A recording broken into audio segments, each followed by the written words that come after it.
3 बंदे गए थे और हम क्लियर करके आ गए एग्ज़ाम। बाकी देखते हैं, भगवान जाने क्या होगा क्या नहीं होगा।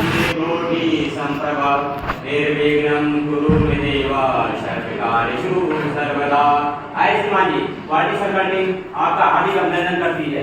श्रीमान जी, हम काशीपुर एलएलबी बिजनेस से बिलोंग करते हैं।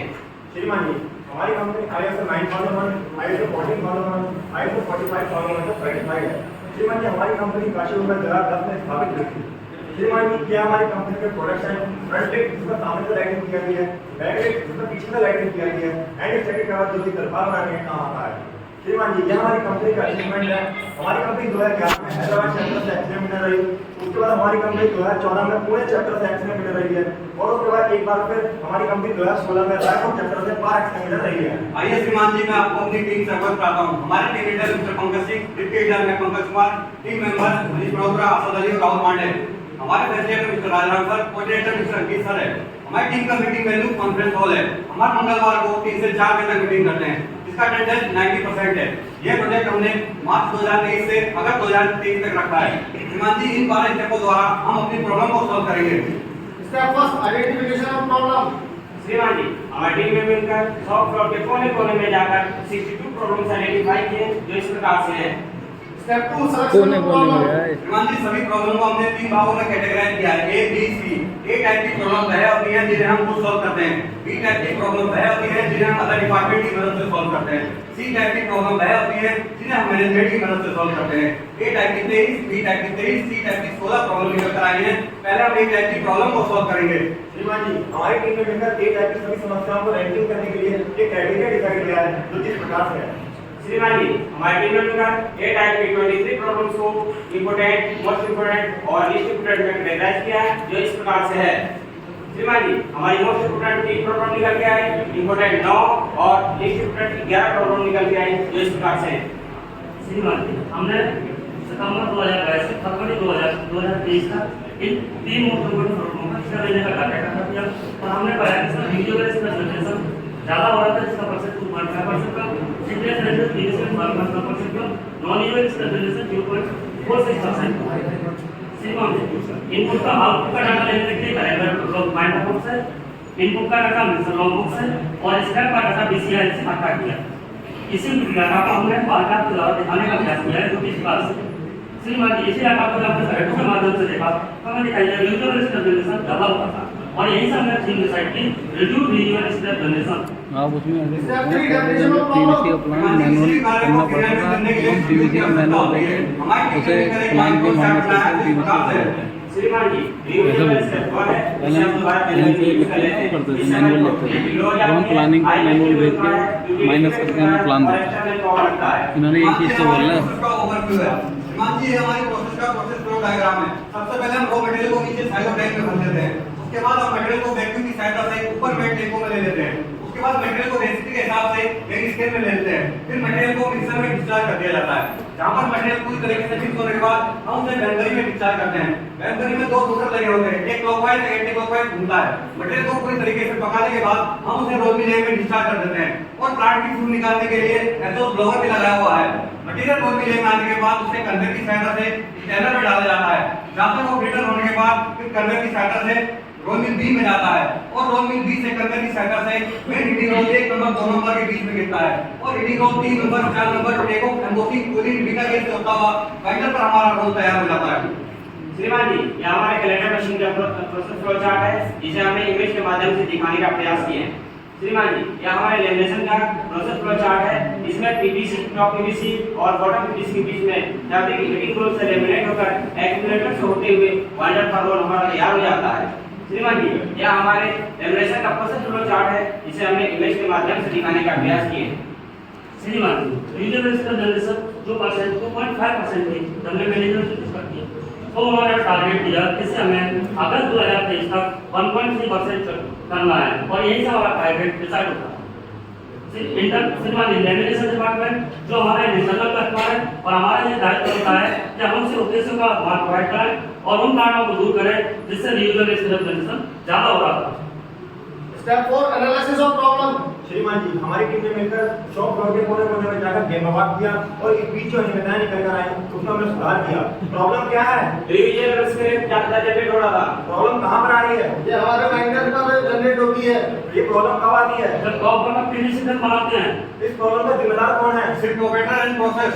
इस प्रॉब्लम से हमारे प्रोडक्ट पर क्या इफेक्ट पड़ता है? इससे हमारी प्रोडक्टिविटी लो हो जाती है और मैन्युफैक्चरिंग की कॉस्ट बढ़ जाती है। इसे हम कैसे दूर कर सकते हैं? किसी को टेक्निक के द्वारा स्टेप 5 फाइंडिंग आउट का सर।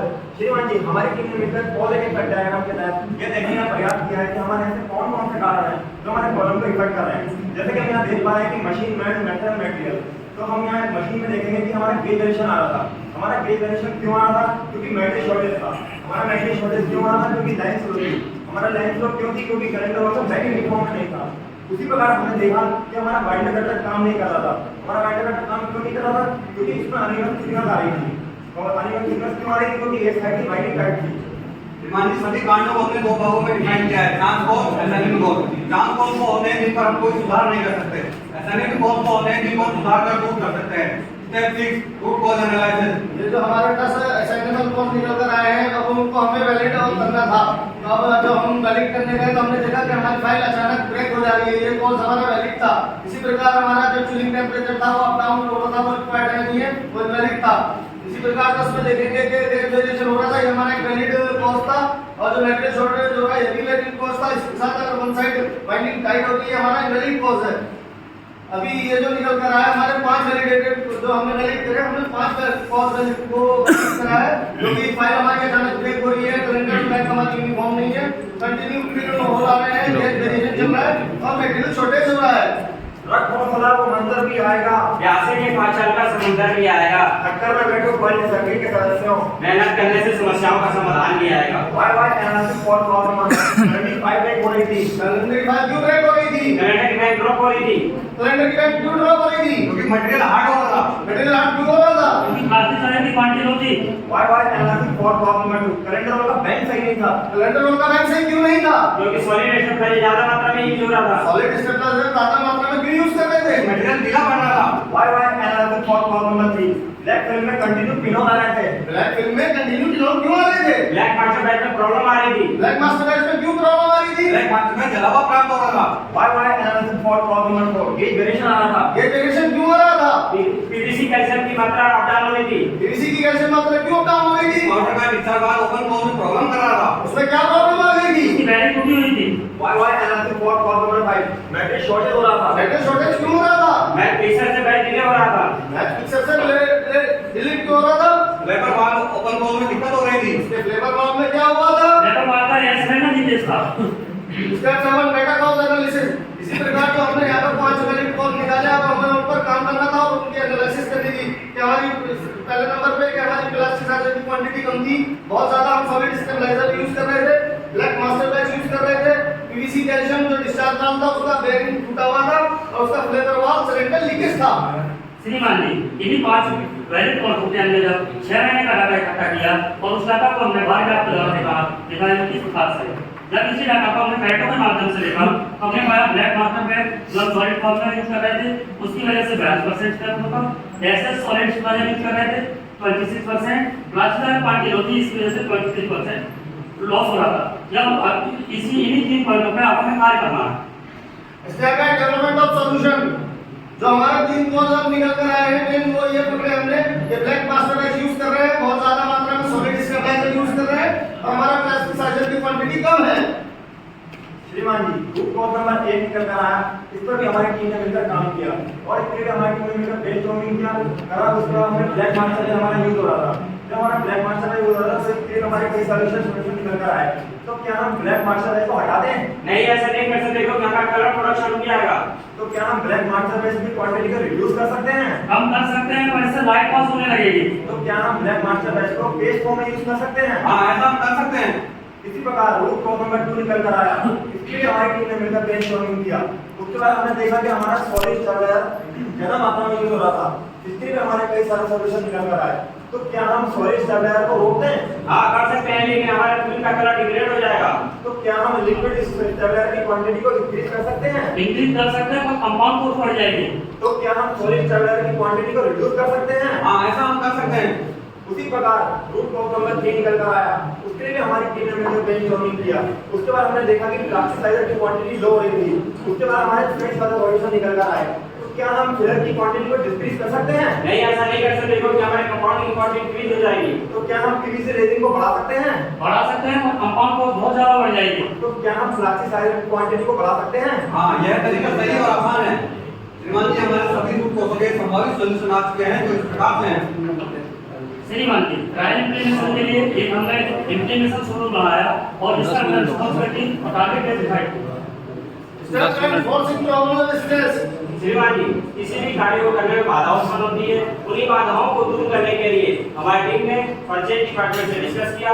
डिस्कस करने के बाद टारगेट डेट और रिस्पांसिबिलिटी डिसाइड की, जो इस प्रकार से है।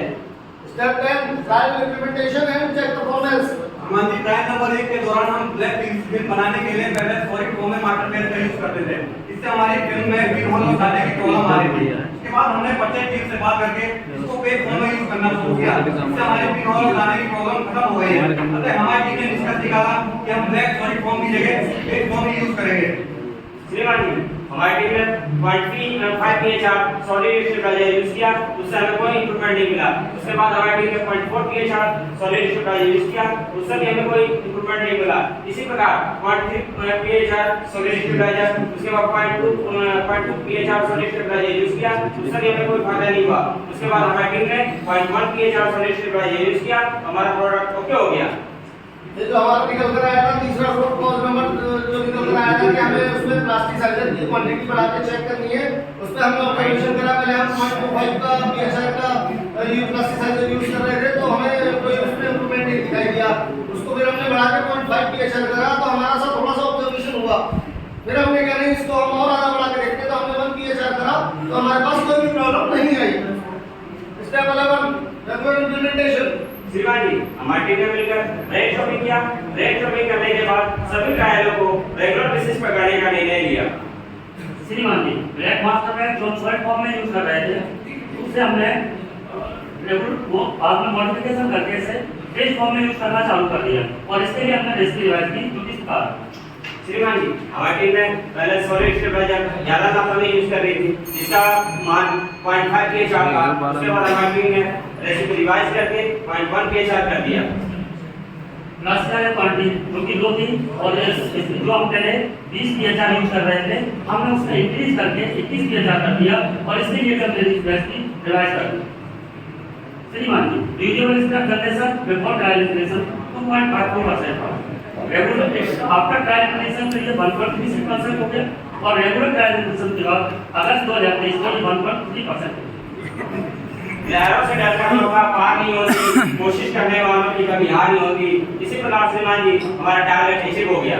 तिनका जोड़कर बनता का संसार क्वालिटी सर्किट के द्वारा होता निरंतर सुधार। श्रीमान जी, इस प्रोजेक्ट के दौरान हमारी कंपनी को 50% लाभ भी हुए हैं। रियूजेबल स्क्रैप का परसेंट 2.5% था, जो कि सितंबर 2022 से फरवरी 2023 तक का था। लेकिन ट्रायल इंप्लीमेंटेशन के बाद 1.30% जाएगा, जो कि जुलाई 23 से अगस्त 2023 तक का था। लेकिन अब हमारे 1 किलो रियूजेबल स्क्रैप की कीमत जनरेट हमने जब किया तो हमें लगभग 5 रुपये का लॉस हुआ। तो इस हिसाब से अगर हम अपने महीने का एवरेज प्रोडक्शन देखें तो लगभग 13,90,000 किलोग्राम पर मंथ हमारा सेविंग निकल के आती है। जबकि हम इसे सालाना देखते हैं लगभग 10 लाख रुपये की हमारी सेविंग हुई है। इस प्रोजेक्ट में हमें कई अप्रत्यक्ष लाभ भी हुए हैं कि हमारे साथियों की चीजें शुरू हुई है, सेफ्टी इंप्रूव हुई है, मॉडल इंक्रीज हुआ है। Step 12 follow up and review. श्रीमान जी, कैलेंडर स्टेप पे विजुअल ऑब्जर्वेशन के लिए हमारे पास कोई चेक शीट नहीं है। आपने एक चेक शीट डिजाइन कर दी है जो हर प्रोडक्ट में अलग-अलग डिस्क्रिप्शन किया जाता है, जिस प्रकार से। श्रीमान जी, हमारी टीम ने मिलकर ट्रायल इंप्लीमेंटेशन का कंप्लीशन चार्ट बनाया और उसके अध्ययन के दौरान हमने पाया कि हमारे सभी कार्य सफलतापूर्वक संपन्न हुए हैं।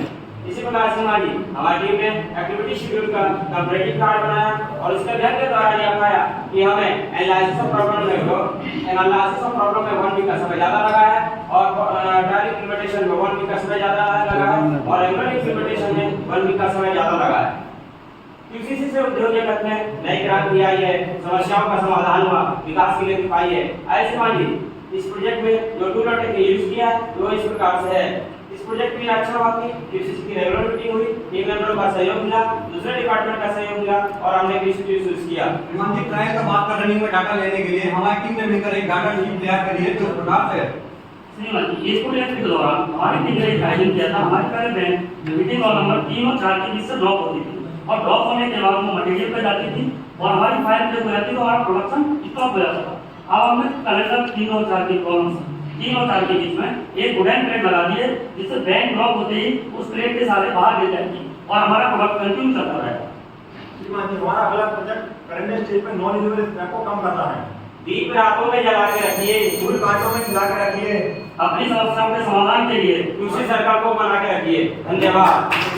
15 मिनट हो, पूरे 15 मिनट। प्रेजेंटेशन हो गई है तो हमने सोचा कि अब थोड़ा सा बाहर चले आए, थोड़ा कोल्ड ड्रिंक पीते हैं। बहुत मज़ा आ गया, गोल्ड मिले गोल्ड। टाइम लगेगा तो टाइम भी उसका बहुत ज़्यादा फायर होगा। तो वो टेम्परेचर कंट्रोल की सेटिंग को कम पर सेट करके मशीन का ट्रायल ले लेता था और मंडी को एनर्जी की उसको चला दिया। 1 2 3 एक बार और करेंगे 1 2 3। क्या बात है, जोरदार तालियां खड़े खड़े बजा दो एक बार, मजा आ रहा है। तो इंसान इंसान होता है, आदम जो ना सीखे वो हैवान होता है। क्या बात है। और जिस माँ बाप ने हमको जन्म दिया है उसका फर्ज भी बता देना चाहूंगा मैं।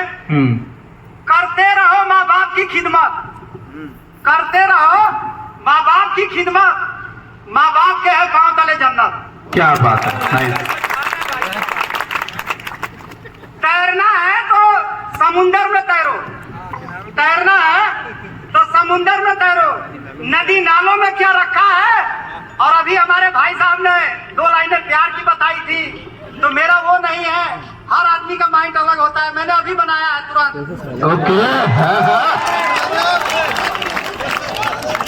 तैरना है तो समुंदर में तैरो, नदी नालों में क्या रखा है, में क्या रखा है। प्यार करना है तो वतन से करो साथियों, औरों में क्या रखा है। बढ़िया। कहाँ थे अभी तक। सुनो, तमाम उम्र का रिश्ता निभाने वाला, तमाम उम्र का रिश्ता निभाने वाला। बहुत से लोग बोलते हैं कि मैं तुम्हारा जीवन भर साथ दूंगा, मैं तुम्हारे लिए ये कर दूंगा, मैं तुम्हारे लिए ताजमहल बनवा दूंगा, लेकिन ऐसा कुछ होता नहीं है। हाँ, जिसकी शादी नहीं है सुन लो घर से। तमाम उम्र का रिश्ता निभाने वाला मिलता है बड़े नसीब से चाहने वाला। हाँ, नाइस। और जब नहीं मिलता है तब उसका दिल क्या कहता है कि जब तू भी रोएगा मेरी तन्हा में याद आने वाला। नाइस नाइस नाइस, बहुत जोरदार तालियां, बहुत जोरदार। पीछे बता दो यार, तालियां डिजर्विंग है यार, प्लीज। इसी के साथ में एक पोएम कहना चाहूंगा, ज्यादा समय का अभाव है। अच्छा कुंभ है, लिए फिरे या साथ, धक्का लगा फूट गया, कछु ना आया। हरी बरसात में पी लेने दो।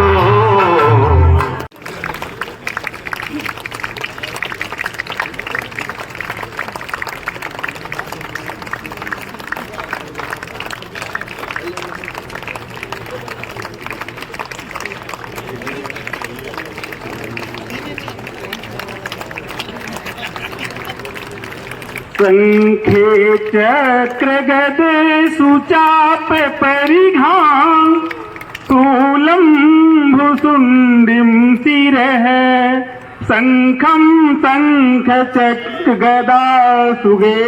मेला कुड़ी नाल तेरी मौज नहीं, तू ही है रब, तुझे रब की कोई खोज नहीं।